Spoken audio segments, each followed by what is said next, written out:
Oh, thank you, Don. Welcome back. I'll start again. Yeah, sun is shining bright, and this is the evening session of this meditation retreat. This is a one-day program, and some of you were here this morning listening to Bhante Sankicha's talk on letting go. He gave an introduction and went into details, and he said letting go means acceptance. And we covered most of it in our guided meditation sitting that we did, followed with the talk.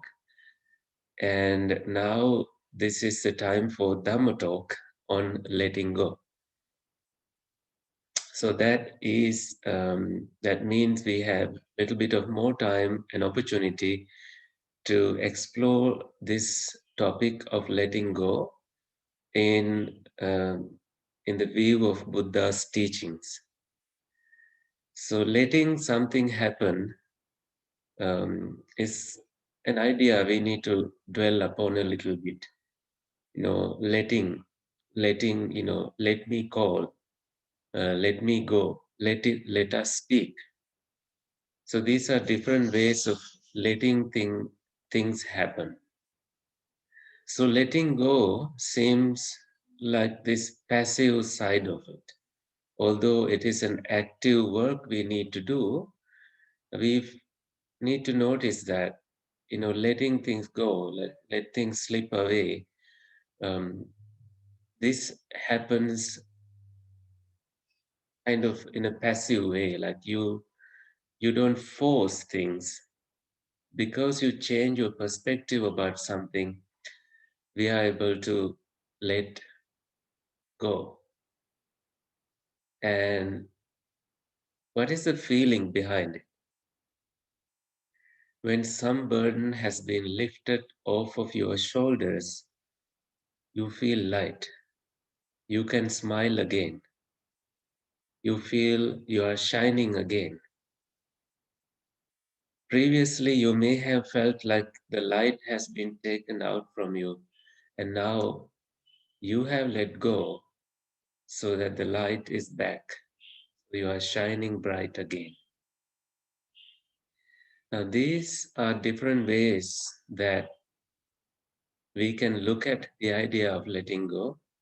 So, letting go and letting God is an idea that some patients in hospital have told me.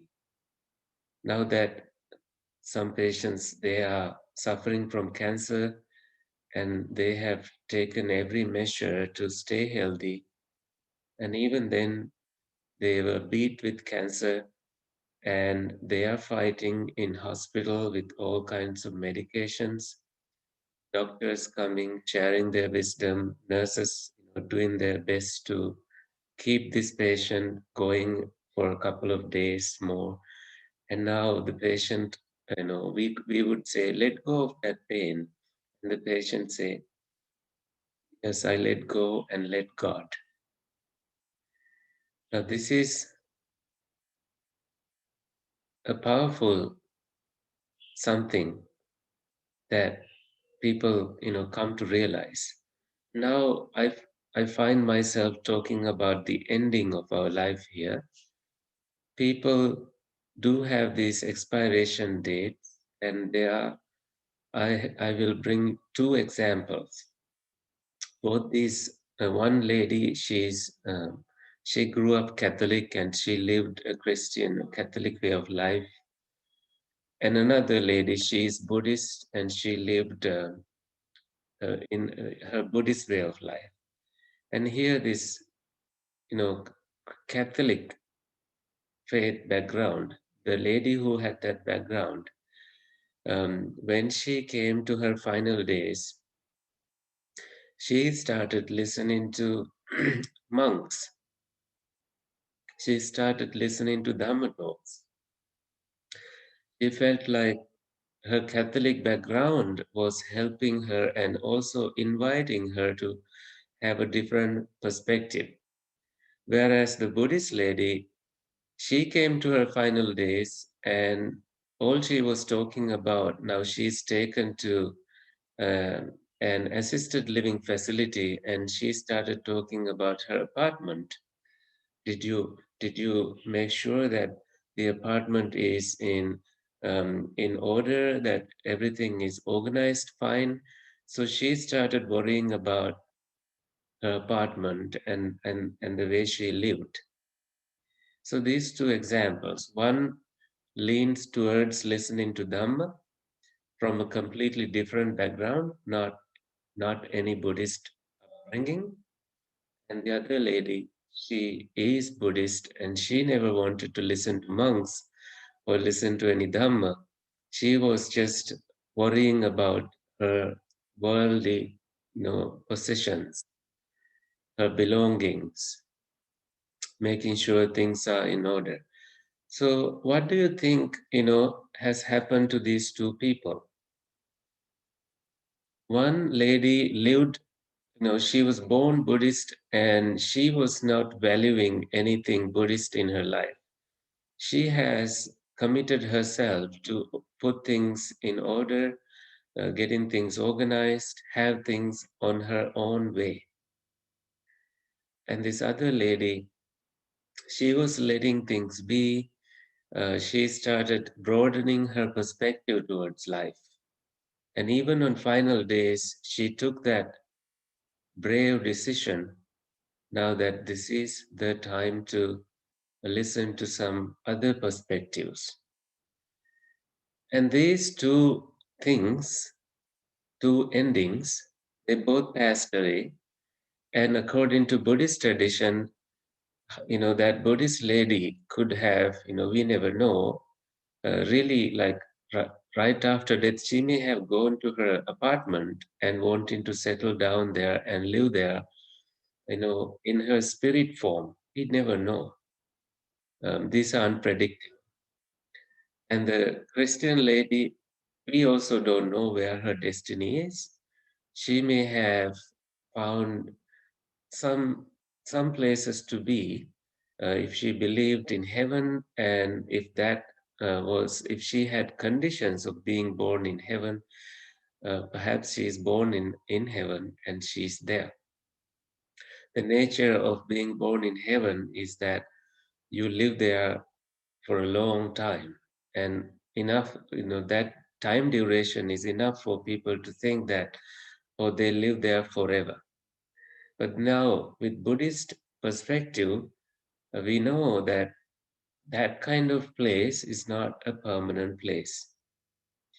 We come from many backgrounds. In our past lives, according to Buddhist perspective, we bring ourselves with residue of things from the past life, and we are born here, and we go in different directions upon death. So death is not an actual end in that sense.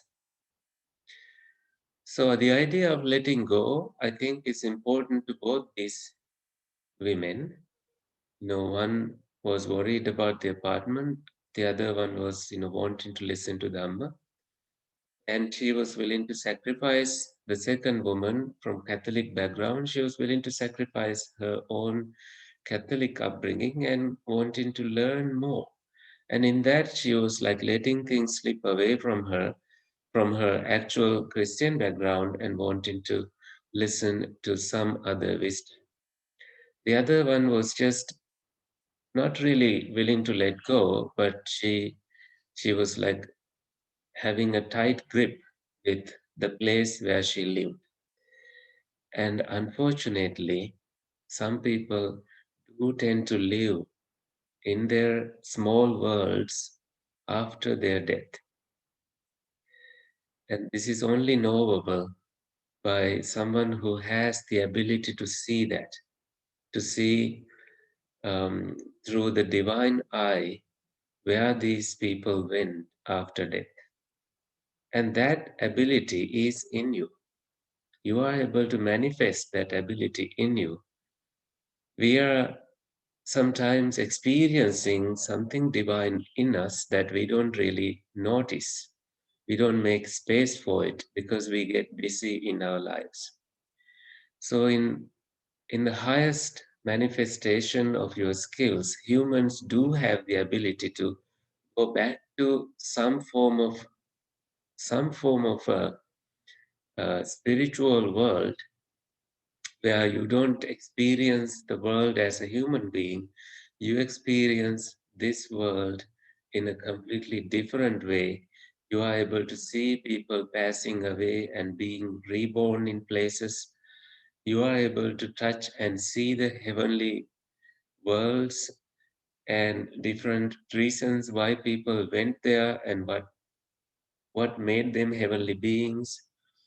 And all of them, if you had a way to communicate with them, they will say, I let go of this and I did this, and therefore I'm here this way and I'm happy about it. And also, you realize that there are so many beings who are born in hell realms, in the hell. Because of this, if you happen to go and talk to them, they say, oh, I forgot to let go. I was attached to this and that. And as a result, I am attached to my present situation and I don't see any freedom from this. And you are able to communicate with them, you are able to see that, but you are not able to rescue them from that situation. So who's going to rescue you? Nobody is coming to rescue. And in some Naga worlds, these are like serpent worlds. This is not like the serpents that you see in the world. These are like spirit animals. They are really giant beings, and they do exist. Nobody see that in the present human world, unless you develop the ability to see that. This is this comes, as a surprise to some people who are new to this side of Buddhism. But we do see that, if you read a sutra like Himavanta Sutta, this is in Samyutta Nikaya in Bojjhanga Samyutta. Bojjhanga Samyutta has teachings on factors of awakening. In that, there is this beautiful simile in which the Buddha talks about Nagas. Nagas means the serpents. They start little, they start really small, and they start from the top of the Himalayan mountains, the king of mountains, Abhataraja, the king of mountains, and they go down to little ponds, and they strengthen themselves, and having gained some strength, they go to larger ponds, from mountain ponds to larger, like ground level ponds at the big lakes.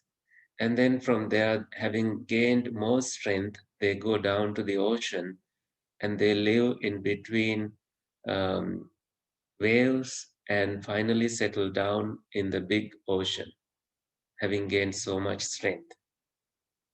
And you can think of this as a process of, evolving, but also as a process of letting go of your former abode and coming down to ponds on mountains. And from that, you come down to lakes. And then from lakes, cross through rivers, cross the earth through rivers, and finally go to big whales. And from whales, you go down to the ocean and stay strong in the ocean above.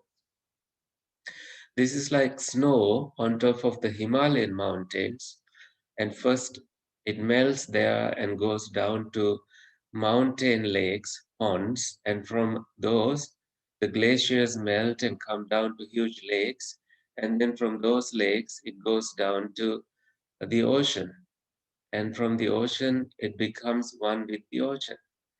And these are ways that the Buddha says we can cultivate the 7 factors of awakening. And it starts small, and you practice, mindfulness, very small. You start small, like the snow on top of a mountain, and you are not sure that you are going to become the ocean one day. So you start, like Bante mentioned this morning, something really remarkable, something beautiful, that if you let go of little, you have little relief. If you let go so much, you have so much relief. So the serpent spirits or the snow that came down to the ocean, these are transformations that could happen in our human life. Where do we start? We start in our mother's womb. We don't have it. Some people really, like many people, don't have any memory of it. And now, you can also think about, like, how can you breathe in there? Like, what is the process of you being in a mother's womb for 9 months? And you are now, you come to, you are welcome to this earth. And some people don't even survive that. Some little ones don't survive the birth. And from that point onwards, you are in a process of starting small. You let go of being in that position in mother's womb. Slowly you are able to now, stay stable, sturdy in a bed or in your mother's hands. You come closer to her chest. And in that process, there is a moment where you want to start walking. So you fall down, picking yourself again, start walking. And from there, you pick on words and your silence, your beautiful smiles as a little baby that ends, and you start speaking instead of just smiling for the dreams. Now you are able to put things into words. And some kids are so smart that they can even remember things from their past life. And they say, Mommy, I was so and so person, and I was in that village, and this is how I died. Sometimes they don't have any memory of it. Some kids even have premonitions about things that are going to happen. In England, this little baby, a baby girl, she was a student in grade one. So there was a landslide, and she had a premonition in her dreams. She told her mom that, Mom, um, there's this black thing coming down to our school, and the school will disappear, and I'll be sleeping next to my two friends. And she mentioned the names of two friends. Exactly, the mom didn't really, pay attention to it. She just bought a popsicle and gave it to the little one, and sent her to school the following day. And unfortunately, the mountain came down, and this landslide took the children. So some people have these remarkable spiritual abilities. And the mom is now not able to let go. She's like going back to her conversation with the little girl. What if I listen to her? Was it supposed to happen this way? And she lives with that memory. Anyway, back to the evolving process from the mountains, from the little babies, and what has happened to us now. We have become chemical, cosmic, biological, emotional beings. We have a language to complain about things. We have a language to laugh. We have learned manners. We have learned habits. We have gained weight in our bodies. And we have gone through hells and heavens within this episode of our life. And where are we now in this process of evolving? How much have we let go? How much have we been able to make peace with our own state of being? Some people only do prayers. They pray every day. They ask for things. May my life be this way, and you visualize things. And sometimes your visualizing helps you so much that things begin to be real in your life. And in your process of evolving, have you let go of watching television, watching TV news? And in your prayer, you say to yourself, I will let go of watching television from now on. I will let go of putting things, that are anxiety provoking, and I will be free from those things. Have you been able to do that?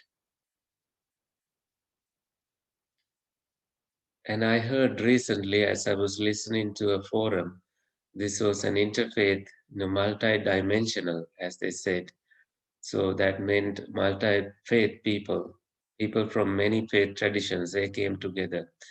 And one of the ladies, she spoke with one of her friends who only prayed, and this lady told her, prayer is when you speak to God, meditation is when you really listen to God. Now, why am I bringing God language here, like letting go and letting God? And you can replace that with the word universe if you want.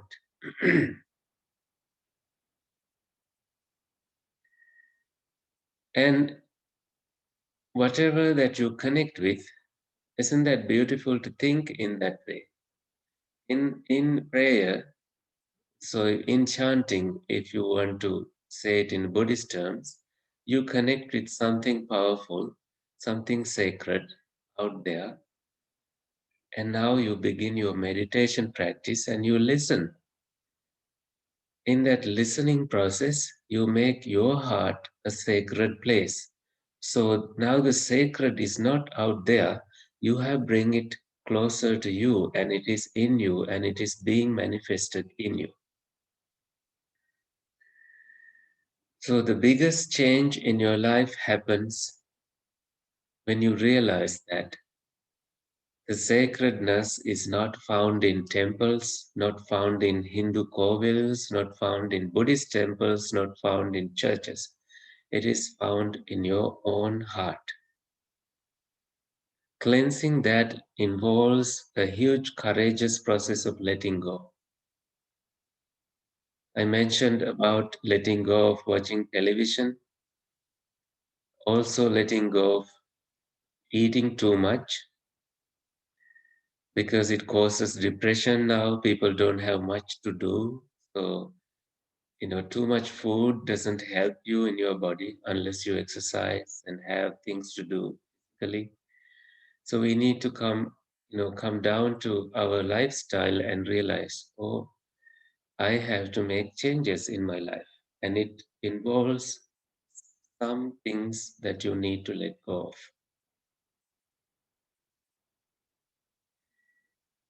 So that letting go is physical, like you let go of the food you eat, you let go of all these things that are toxic. Now, how far are we away from the ocean that we are, journeying towards? The ocean of freedom, final freedom, like the serpent spirit, like the snow that comes down to the ocean. I think that process starts around these 7 factors of awakening. Mindfulness factor of awakening, investigating factor of awakening, energy factor of awakening, joy factor of awakening, tranquility factor of awakening, equanimity factor of awakening, and stillness factor of awakening. Mindfulness, investigation, energy, joy, tranquility, equanimity, and stillness. To be mindful, how can that be an awakening process? Suppose you are doing your walking meditation and something that you couldn't do comes to your mind and begin to haunt in your head, and you say, I let go of that. Let me make peace with my walking. So you change your thinking pattern to just being with your walking.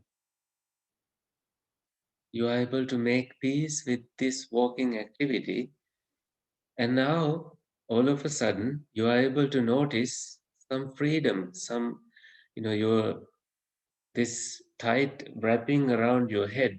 There's this you know, enclosure that covers our brain, called something meninges.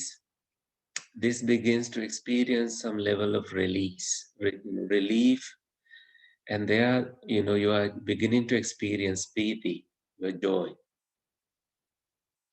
and all because of the idea of letting go of that thought, letting go of that thing that you could not do. The Buddha talked about tanha so much. So, seven factors of awakening and tanha, our craving, need to be connected. The Buddha said, when you are mindful about your own cravings, mindfulness factor of awakening teaches that you need to let this craving go. This is the biggest relief that human beings can have. Let the craving go. Craving for wanting to be someone. There are these wannabes, people who want to be someone. Those who seek fame, reputation, celebrity styles, those who chase after these celebrities, wanting to snap a picture with the celebrity. No, some small cravings, they transform into bigger cravings, and finally you end up in the ocean of cravings, not knowing how you came and how to exist. You don't see the exist sign like we see in these buildings. That's the problem of craving. There are no exist signs. You go into the mansion of craving and you are in it. You look for an exit sign and you forget that you were even looking for an exit sign. This can lock you in that mansion of craving forever.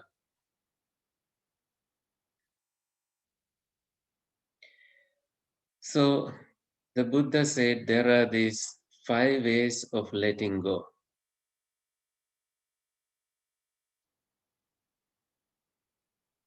Chago, Nirodho, Chago, Patinisaggo, Mutti, Analayo.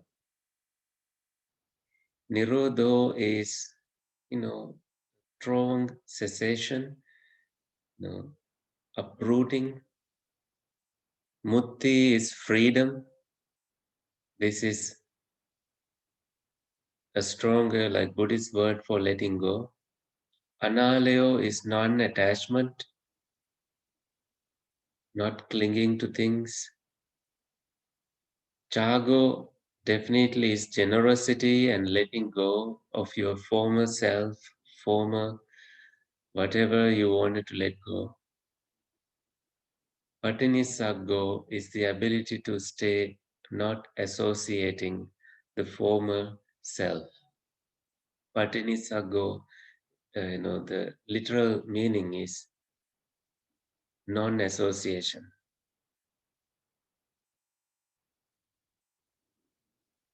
Now these, Nirodho, Chago, Patinisaggo, Mutti, Analayo, this is found in the first sermon of the Buddha when he speaks about Tassaya, Tanhaya Asesa Viraga Nirodho, Chago, Patinisaggo, Mutti, Analayo. Thus, in that craving, Tanhaya, Asesa, remainderless. Viraga nirodha. Viraga is lust free, free from desire. Chago, letting go. Patinisago, non-association. Mutti, experiencing the freedom. Analeo, non-attachment. Nirodho, cessation. So this is telling us that we have come to understand, this strong something that keeps bothering us. That is our craving, tanha. So this couple, came to see us, and they were speaking about, you know, their daily routine and how they, they didn't see these things before they got married, and now they do see. So when they sleep, one person snores, the other person is quiet. They are quiet in sleep. And when they wake up in the morning, there is this, one person who is messy in bed and, messes everything, the other person wanting to, have things organized nice. So who should let go in that process? One person is snoring, can you stop snoring? You can take physical, uh, sometimes posture changes and medications, or you can change your sleeping places, and all kinds of ways. But what is bothering them is the psychological aspect of hitting on it again and again, hitting on that wall of wanting things to be your way. So these are the small problems that manifest into bigger problems and end up in court cases and divorce. And another man popped up. This also was sent to me by a friend, and asked me to share this. He's a pharmacist and married a pharmacist, and they owned a pharmacy in England. And this husband wanted to kill his wife, so he can go and live with someone whom he met in social media, who is an Australian doctor, a man. So he wanted to have a relationship with a man. Because of that, he did kill his wife. He ended up killing his wife, and he pretended like some burglars came to the house. So he made the house look messy. And he went to buy a pizza and he brought it home and he ate it at home. Um, and he just called 911 to inform the police that, oh, somebody has entered my house, and they have, killed my wife using duct tape. Please help. And also he informed the relatives of his wife, and his wife's sister came, and he like he put his head on her lap and started crying, as if he was sorry. He pretended like he was sad, and he also hugged his brother, father-in-law, and cried. And later, police did forensic investigations and found that, using the health app in their cell phones, they both had a shared health app. In it, it showed all the movements of this man, that led to killing, and his wife's phone was just motionless, staying there, but him doing all these movements, and he became the suspect. When something like that happens, police usually question the closest relatives, closest people in their life, because they know the secrets, all because of somebody's craving of wanting things to be different, wanting to go live with somebody they met online. not appreciating. And they even, they both texted between each other. And this man asked, like, would this plan go well? And will there, will we finally meet? And how, how would we live? So this man wanted to sell the pharmacy and also get the insurance money from the wife and go live in Australia from England. This is how craving can, blind somebody and even lead to break their precepts, just kill, not value the life of um, the other human beings and end up killing them for your personal benefits. How can you live with that idea of killing someone and having their money to have a good life? I never think that that's going to be a good life ever. But they had that weird, strong desire. They he had that desire. All she wanted to do was to live with him, a good life. But she, it was not his intention. So this is the kind of karma that our desire can lead us into. So this is why seven factors of awakening, we start small and bring us in different levels of happy stages, different levels of letting go. One of the happiest moments in life is when you find the courage to let go of what you cannot change. When you find the courage to let go of what you cannot change, this is one of the happiest moments. Can we change aging? This is one of the fundamental questions Siddhartha Gautama had. He realized that he cannot change aging. Can we find getting sick? Can we find freedom? Can we stop it? You cannot stop getting sick. Can we stop death? By force. There are these techniques that people use nowadays. This is called crystallization of your bodies. People who go through cancer, they they pay money to these labs somewhere in Texas. These people crystallize your body. They remove the blood and everything from their bodies and preserve it for 50 years. You pay that, that many years, wanting to come back in a fresh body 50 years later and meet their loved ones. And this is how people believe that someday science can, bring them back to life and they'll have a new body and their, partner also will look young and they will have the same life they had before. They are talking about how your life will change, will be like in 50 years. But we also need to add our birth. That also is something that we cannot change. And now we need to realize that these four things, birth, getting sick, old age, and death, these four things, they come. They come with the whole package of our life experience. And we are born with these. And we will die and we will be born again and again and again and again.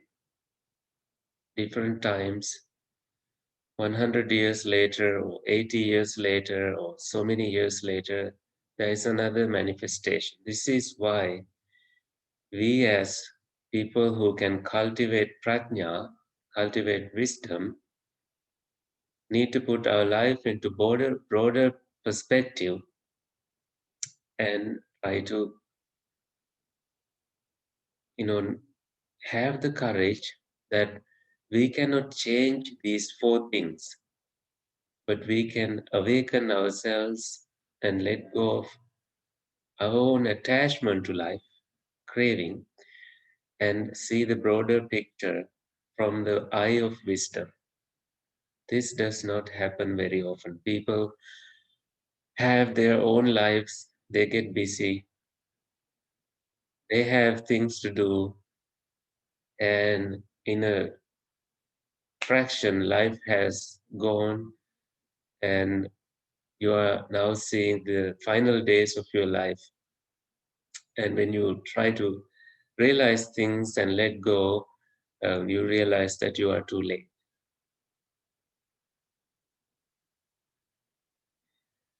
I think we are all spiritual animals who who can see, who can experience, who can change, who can cultivate wisdom, and who have the ability to enjoy the not just the highest happiness in our life, the highest one that you can reach. And that way, you realize that the Buddha was not just teaching about suffering, many forms of sufferings. He taught 8 kinds of sufferings: jati, jara. Jati is birth, jara is decay, marana is death. Um, then vyadhi, you getting sick. Soka, grief. Parideva, crying. Uh, Yampichan nalabati tampi dukkang. You don't get what you want. That is also suffering. So these, and then in brief, 5 aggregates are suffering. They manifest, feelings manifest suffering, forms manifest suffering, consciousness manifests suffering. And now all these forms of suffering, plus the Buddha also taught how to have the happiness and the highest happiness in our life.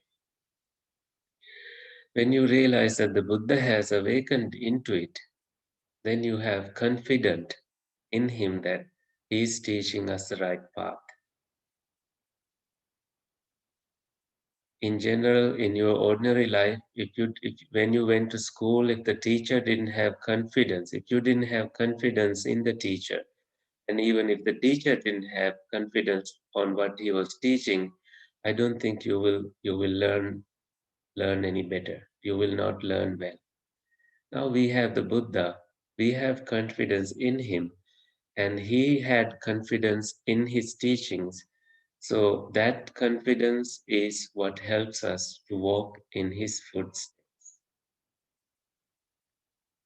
And and he himself said, I'm not the only Buddha in this world. There will be future Buddhas, there have been past Buddhas. And he said, don't try to look at my image, try to look at my teachings. So looking at his teachings helps you to become better of whatever you already are. You can be a better, you can be a Christian now, but you can be a better Christian by looking at these. And it connects with the 2 ladies that I started this talk with. So I'm going to walk you through the Eightfold Path. In my yesterday's talk in Sinhalese, I mentioned about the Eightfold Path, and this was done in Sinhalese language. And there was this sutra that I discussed, and I think it's best I bring that here in this discussion. It is the sutra called Kalyana Mitra Sutra. The Kalyana Mitra is a spiritual companion, spiritual friend. A spiritual friend has to have these qualities that they develop right view with, viraga nissito, without attachment, nirodha nissito, with cessation as your focus, and vasagga parinami, wanting to, transform yourself into highest happiness. was Sagga Parinaming. Parinaming is a transformation. So this is a quality of a Kalyana Mitra. And it begins with Viveka. That's the word I was trying to bring. Viveka Nisito. You practice right view with Viveka, with seclusion. This kind of seclusion is seclusion from sensual world and seclusion from worldly possessions. And with Viveka, you cultivate right view. With Nirodha, with Viraga, you cultivate your right view. Then only you become a good spiritual friend and you attract spiritual friends of similar kind. And you also, and why do I talk about spiritual friend now? This is because, there was this conversation between the King Kosala and the Buddha. King Kosala said, spiritual friends are good people who are leaning towards doing good things.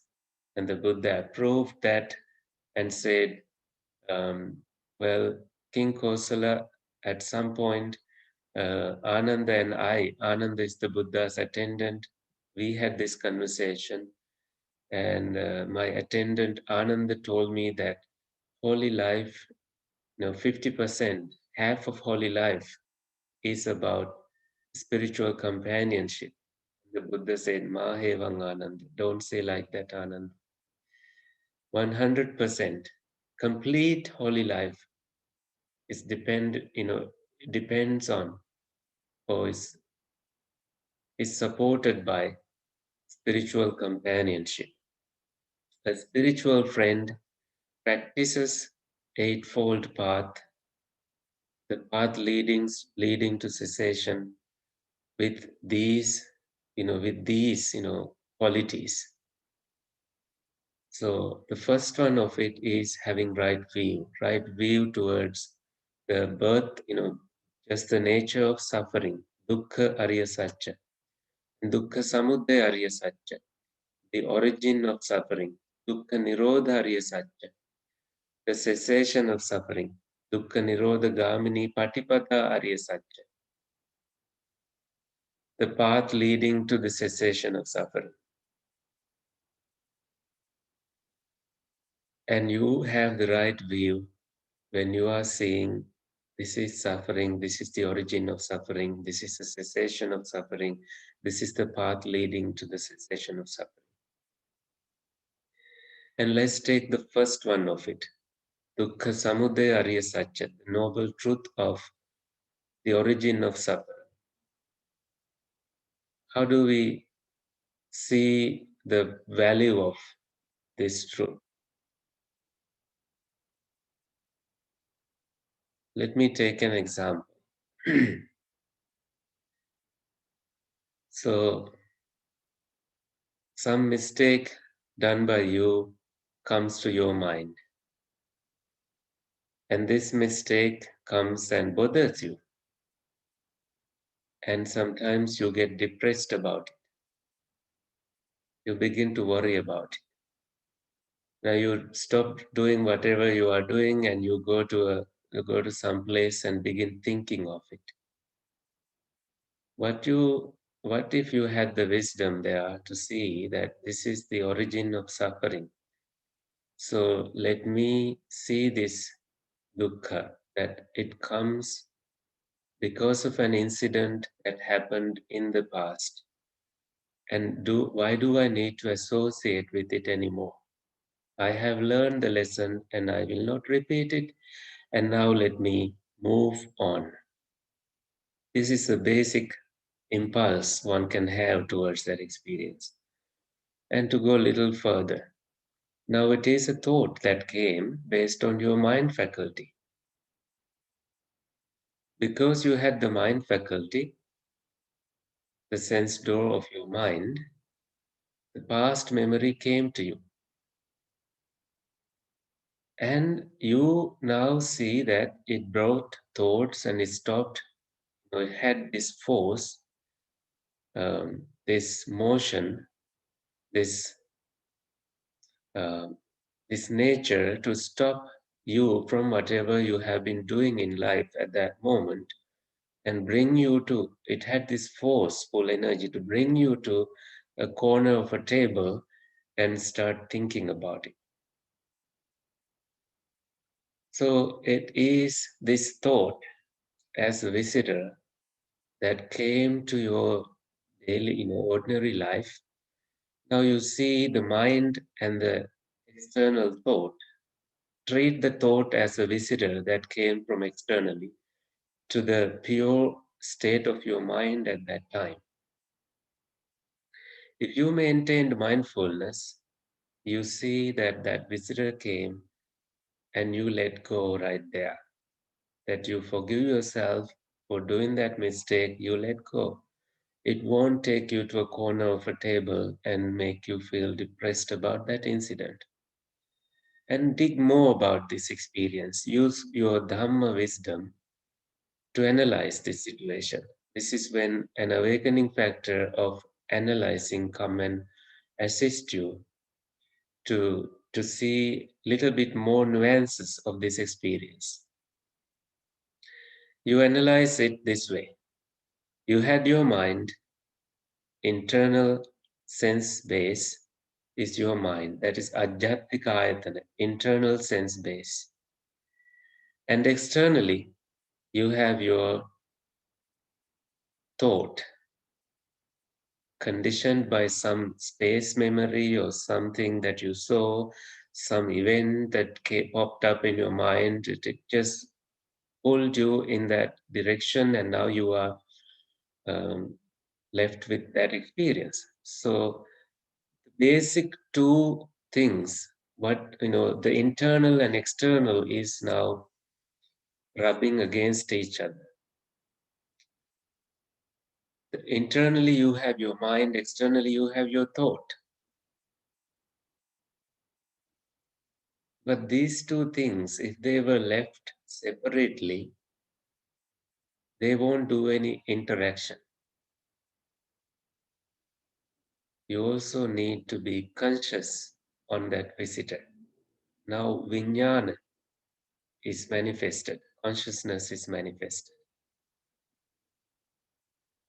Now, there are three things: your mind, the sense base of mind, the external visitor, your thought, and you became conscious on it. Vijnana. You became savignanaka, you became conscious on it. Now you see the causes of origin. This is the samudaya, origin of. It doesn't seem suffering, but it seems like this is the start of it, and it leads you into that someplace later to the place of suffering. But this alone is already suffering, because there is existence in individuals in this place, according to Buddha's. Now, meeting of these three, what three? The sense base of the mind, mano is the mind, and the external visitor, the vitakka, the thought,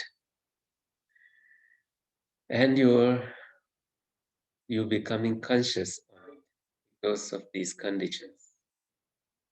And these three, when these three are met, immediately there's contact, sparsha. The Pali word of this is passa. Sparsha is the singular word. Realize this. This is the origin of suffering, dukkha samudaya. Because of contact, you have feelings. Three helped you to see the conditioning of contact. Now, contact leads you to see the feelings, pleasant feelings.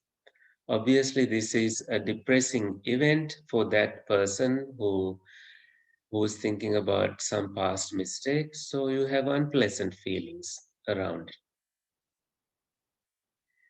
And that unpleasant feeling leads you to the subtle state of self blame, very, very subtle state of self blame. You blame yourself for, for the mistake you did. This is very subtle. This is the Dhamma, the nuances of Dhamma, very, little teeny details of Dhamma.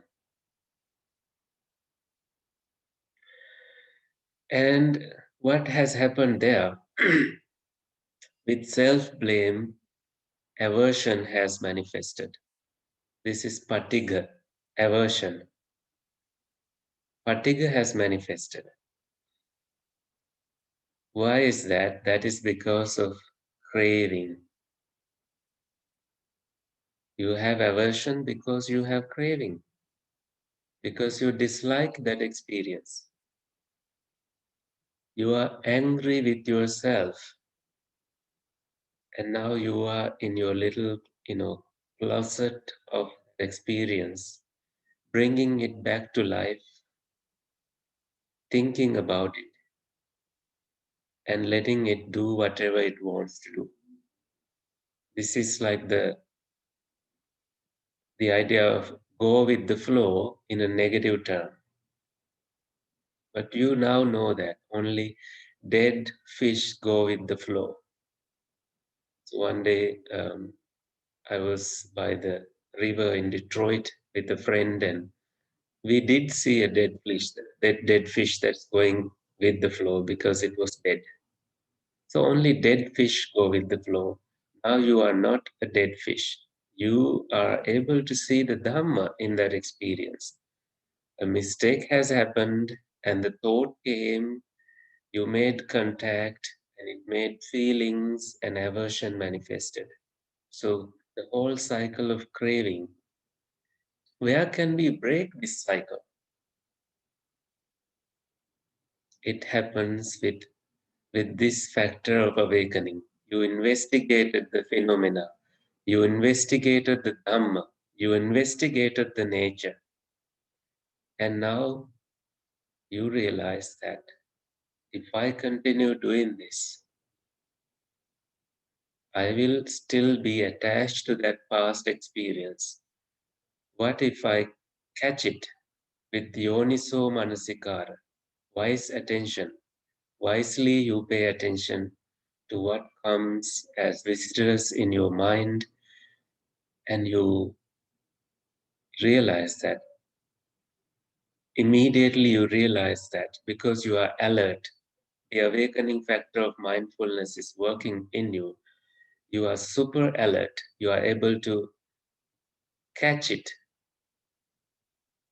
and you know it's going to bring you to that space of thinking about it. Before you get that far, you stop it and you generate something wholesome in you. What is wholesome here is a good remedy, that is mindfulness. You are mindful that you don't let this thought take you in the direction of manifesting more thoughts in you. You see, the subtle states of letting go happens in your mindful awareness. Of course, you did become conscious, your mind base was there, your thought came, but at least there you bring something wholesome, something that awakens you, and you brought your mindfulness into the table. Now, mindfulness told you that I'm not going in that direction. There is this, you are seeing the truth that this is how dukkha manifests. And this is also how dukkha also sees.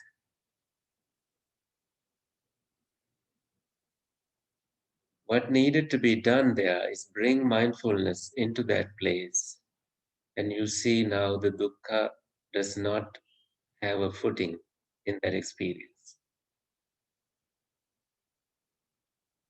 But it's only a temporary relief, very temporary relief.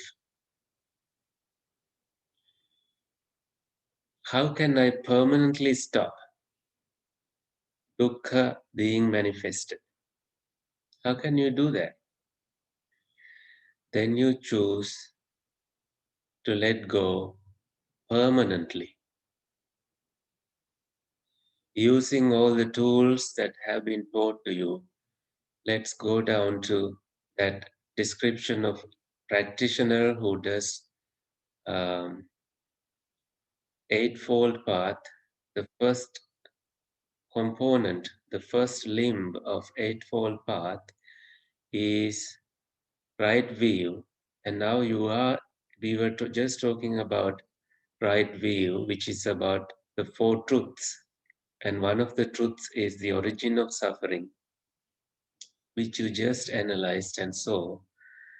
And you also practice to become a true Kalyana Mitra, true spiritual friend.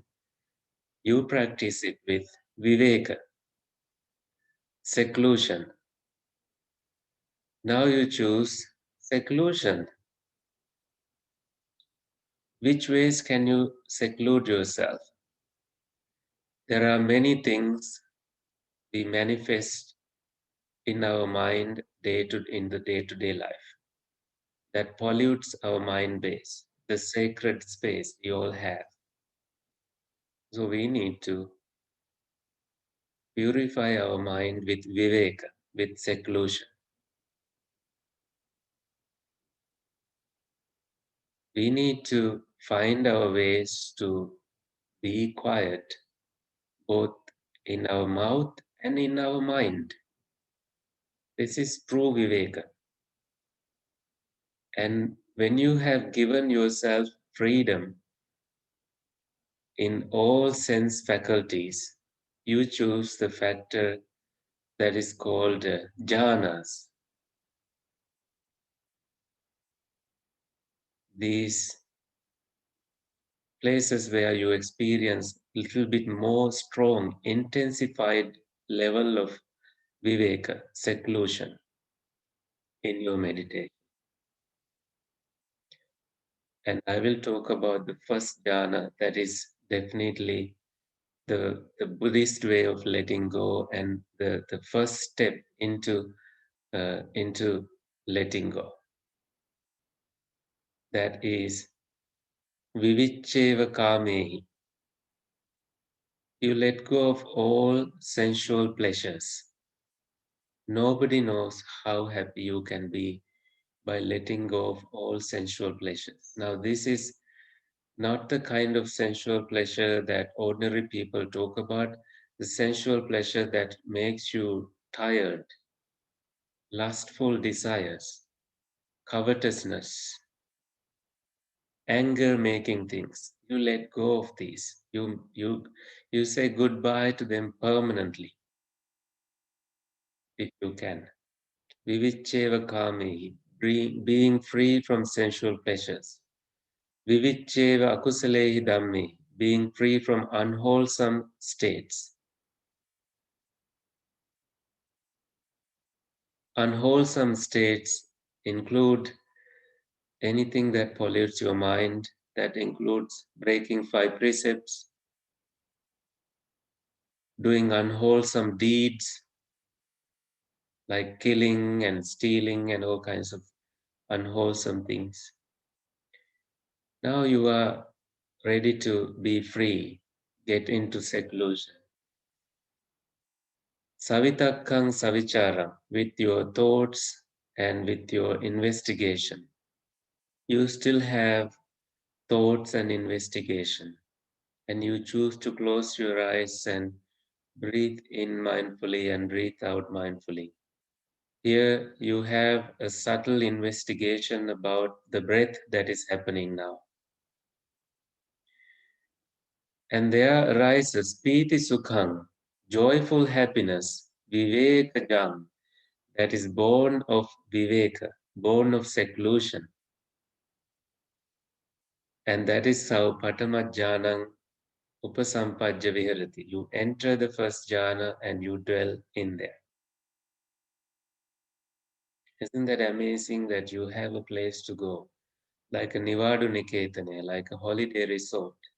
It is right here in you, making everything, quiet in your space, silence assured, and you come home to your first jhana. This is how beings have been in millions of years ago. But now it's hard for human beings to find that you can even enter these states. But fortunately, we have the teachings. We have these instructions that teach us that we can do it.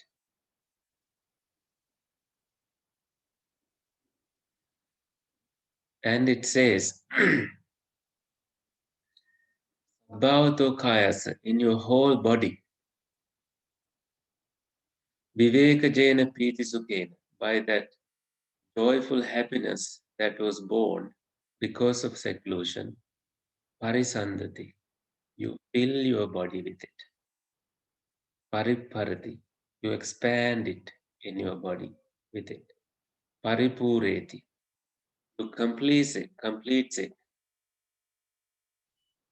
That's what you can play with this first jhanic experience, the bliss that you are experiencing, because you closed your eyes, closed your ears, and closed your sense faculties. You focused on your breath, and you are now totally mindful. And you came to seclusion, and that seclusion brought you into joyful happiness, and you let it pervade in your body, and that you expand it. And it says, there is no part in your body, nasa kinchi sabbhavato kayasa, viveka jena piti sukhena apputang hoti. There is no part that is not touched by this joyful happiness in your body. When you have mastered the first, there is no part in your body that is not touched by the first. This is a mastery, and this is true going home for for people who have a spiritual practice.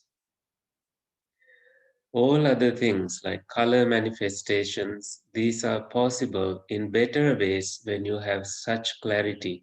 You don't even have to fear that, because when you have come to that level of seclusion, you are able to play with it.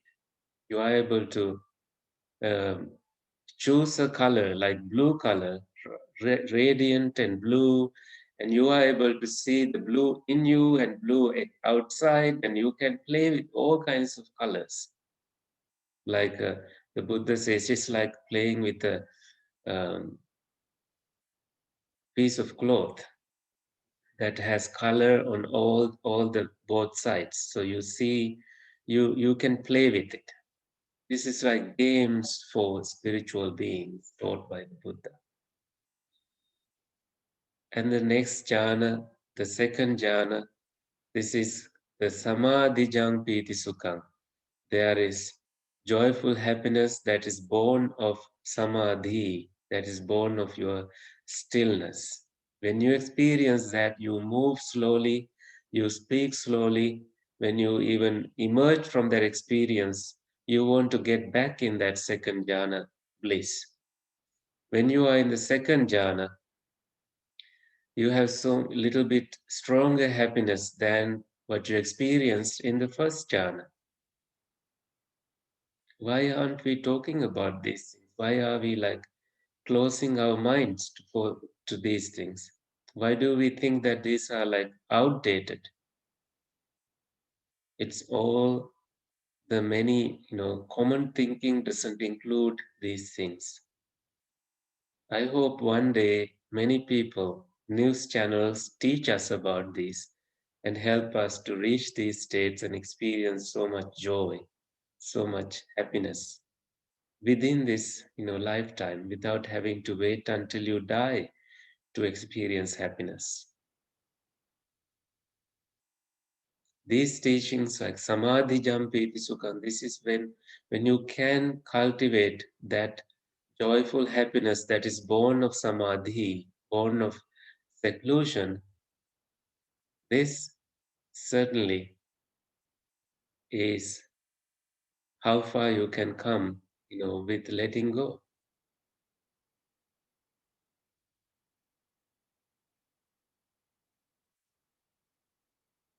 That kind of letting go is truly the kind of letting go that is taught by the Buddha. Non association with the outer world, and even thoughts begin to silence. And you are seeing a ray of light with each of these states. This is what we need to talk about in a meditation retreat.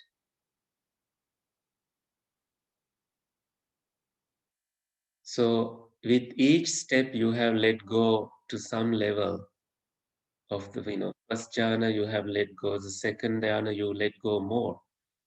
And your maturity, spiritual maturity, becomes stronger. Isn't that amazing when you can have spiritual maturity like that? So then you go to third jhana, you have upekha sati parisuddhi. There is no joyful happiness because by nature it fades away. But you still have this sukhanchakare patisamvedi, that you experience happiness in your body. This is not taught from the TV, never. They will, television watching will never bring you to that place. Unless you listen to a Dhamma talk in television about these things. They guide you to cultivate these things. You have upekha sati parisuddhi, equanimity with purified mindfulness. So the mindfulness awakening factor still now strengthens in you, like the snake simile in the Himavanta Sutra. It strengthens you and bring you down closer to the ocean of Nibbana. And there is no place in your body that is not touched by this purified equanimity and mindfulness. This is when the noble ones say that that person is living in actual noble silence. You are entering a zone that is thought free, free from thoughts. How free can that be? In our life, thoughts, everywhere thoughts. Aren't these thoughts bringing us suffering? And isn't that amazing that we can have freedom from thoughts? And now you choose a further level to reach, or not wanting to fall back to any lower places. Even that first jhana that you achieved with hard work is a lower place now because there is higher fourth jhana for you to be, in which Chetaso parisuddham, your thoughts, your mind is so clean, so clean, like a white cloth clean. The Buddha gives a simile that you are like covered from head to toes with a white cloth, and you are standing, and that radiance, that light, that luminosity is how far you were able to come when you enter the fourth absorption, fourth jhana. And you experience so much happiness in your body. Then you direct your mind to infinite space. That space is infinite. What are we doing there? We let go of all the form jhanas, rupa jhanas, and space doesn't have a form, so we focus on the formless states, arupa states. Previously, we had experience in forms, and now we are not limiting ourselves to forms. We go into infinite space, infinite consciousness, nothingness, neither perception nor non-perception. And these are the deeper stages of letting go of forms and becoming conscious on space, and letting go of space and becoming conscious on your own consciousness, that which is expanding and infinite, connecting like the matrix, the larger cosmos. And you see that having let go of space and consciousness, there is nothing, you experience nothingness to the infinity. These are the subtlest levels of letting go a spiritual being can experience with effort, with virya.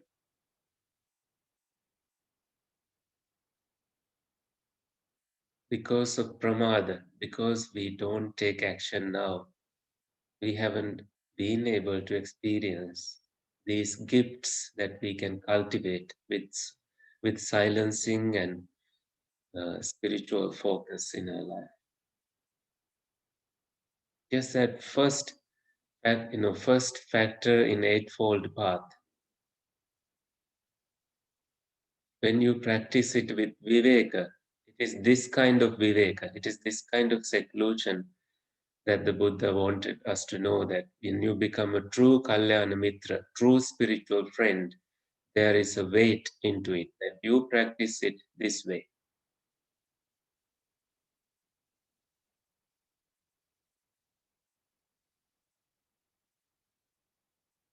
And viraga, you practice it having let go of raga, your lust. And nirodha, you practice it with nirodha, cessation. You let go of the defilements and stronger tendencies. And this is cutting down anxiety and depression. This is where you do the actual work. You realize the map. You can do it yourself. When things manifest, you accept them. You don't wrestle with them. You accept them. You forgive and you move on with wisdom towards your goal. Vasagga parinaming means you are transforming yourself to the end. Agga is the end. Complete ending happens when you reach to the highest purity that you can reach, and there you manifest as an arahant. You know it, nobody has to tell you that. So I believe I have covered enough in this discussion, and all these teachings teach us that when you let go, you find yourself. Process of letting go helps you to find yourself, your true self, true spiritual self, and the highest potential you can reach as human beings. And it's very rare that human beings cultivate. Those who walk on this earth are so busy. Very rarely, people be free from cell phones and media stuff and bad companionships, and this letting go process involves with you cutting down your circle and choosing wise friends, and starting from there, ending with the journey of finding the sacred within you. Because people are used to hold on to without letting go. By holding on, you do more damage to your pure being, your purity, pure existence. So I guess it's good enough. Any burning questions, comments before I end? And we can meet at the Q&A session also for questions. Please bring questions at that time also.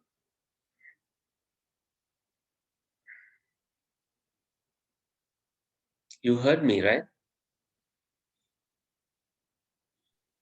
Yeah. Yes, Yeah. Sam. Yes. Just wanted to make sure I was not on mute the whole time. So, was it helpful? Say, yes, yes. It was a great talk. Thank you. And um, right. So, are there people who are new who may be like struggling with all the Buddhist terminology and things that it's You are? okay? Yeah, go ahead. No, no, sorry. It's my daughter is here. I asked her whether she has any questions. Oh, she's listening. Hello. Say, Hi. So nice of you to join us in our retreat talks. Um, Yes, well, I definitely enjoyed this talk as well, so thank you. Thank you. Thank you for joining us. Um, so let's take a break then. Anything you want to share? Anything, any comment, anything that you didn't understand? Or do you want to wait until 4? We have 1 hour. that sounds good. Yeah. Thank you. So take some tea, take a tea break and do your sittings, walkings. Try to enter these levels as quickly as possible. So your Q&A session will be worthwhile in the evening. Okay? Happy meditation. Sadhu, sadhu. Sadhu, sadhu, sadhu.